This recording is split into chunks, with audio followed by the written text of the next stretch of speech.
It's sort of like, it just for me, and I've felt it when we were making the movie, which is, it's a huge honor to get to watch someone do a performance like the performance Jessica gave. I'm serious. I love good acting. I tried desperately to be an actor myself. I wasn't cut out for it, but I'm in awe of a great performance, and you get to see it's just like when someone throws themselves heart and soul into a performance, it's an honor to bear witness to that. I'm totally serious. And I won't say anything else.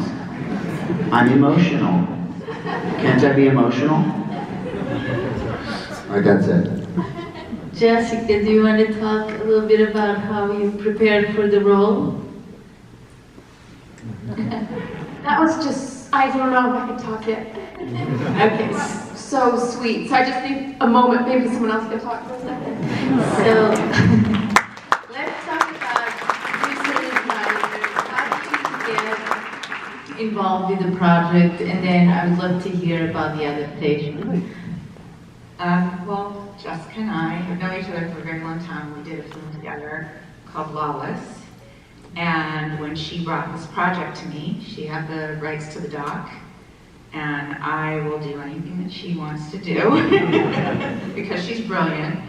And I was just taken by Tammy and her passion and her openness. And it really kind of exhibited a lot of the qualities that I see in Jessica. And she just, she killed it. So that's what I have to say about it. Well, my involvement started in Toronto because I met Rachel Chastain at the premiere of my feature here 10 years ago. And then I wrote this spec script for Jessica to star in, and the two of them got together and they both said, we know this guy might be good at this. So that's how I was brought into the project. And it was, I grew up as a gay boy in the Bible Belt and fascinated by this sparkly lady in the tabloids that I didn't quite know why I identified with her. Other than that she lived so openly, shamelessly, and I think that so many of us don't get to do that. And so it took a lot of years of like sort of unpacking why I was moved by her, because I think a lot of folks like me look up to sort of like these emotional, histrionic, like sparkly ladies in the media, and I think there's a bravery to those people that I think that gave me freedom to do what I wanted to do in my life ultimately.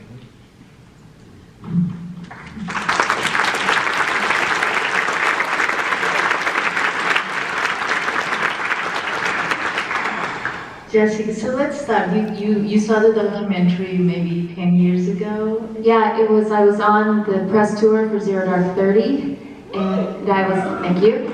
And I was jet lagged somewhere, and it was on TV, and I was just completely blown away by this woman, just so filled with compassion and love. And, you know, I was shocked that I didn't really know anything about her, except for, you know, the drama and what, you know, the media kind of sensationalized. And the Steve Peters interview in the documentary just that blew me away. And you can go on YouTube and see the whole thing.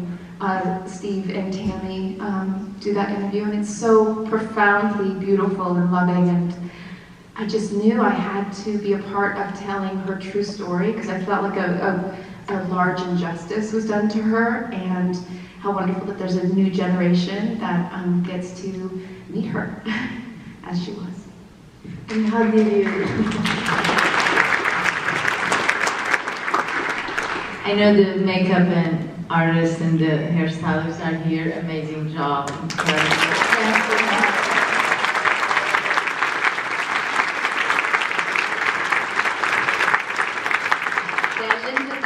Stephanie Grum, I see Linda, I don't know where Stephanie is, but we've worked together. Yes!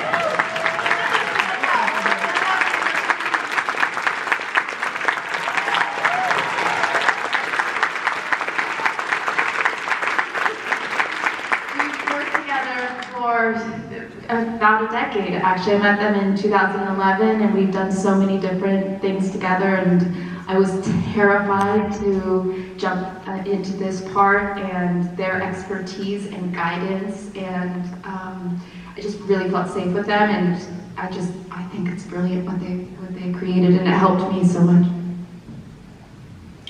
Michael, what was it about the project that attracted you to it?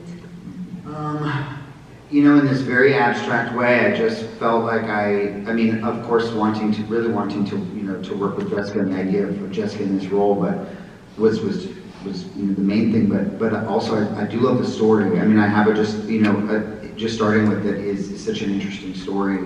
There's so much thematic, it resonates thematically in so many ways.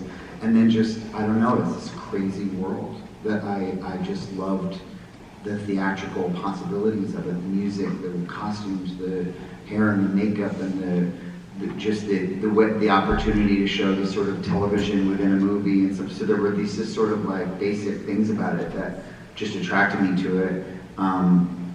Having watched the Bakers when I was a kid in this kind of sort of like strange fascination kind of way, it just is this like crazy, larger than life world. But then I loved the idea of kind of looking deeper, you know, the idea of that Tammy is kind of an underdog is something that I really liked, and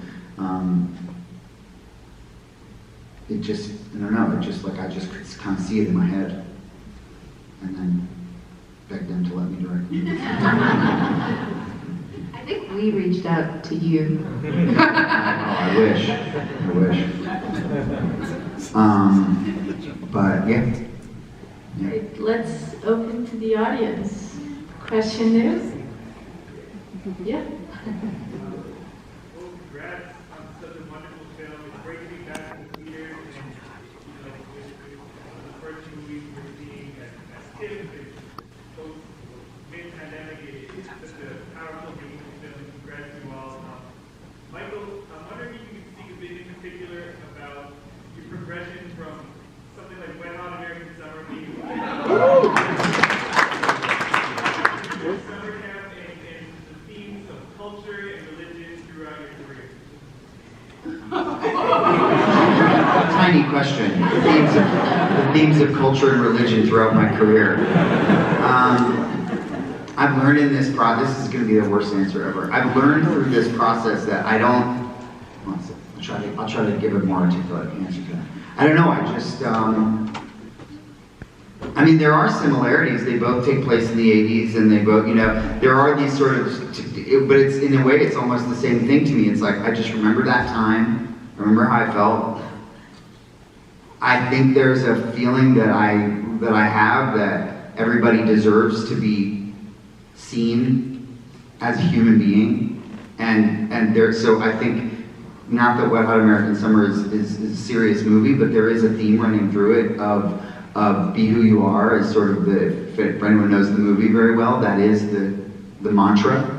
And I believe in that, and so Tammy Faye stood for that too, and there is a comic quality to her. It was interesting to hear the laughs tonight. I'm sure we all felt that. Like, again, having not ever seen it with an audience, it's like, we don't know where the laughs are.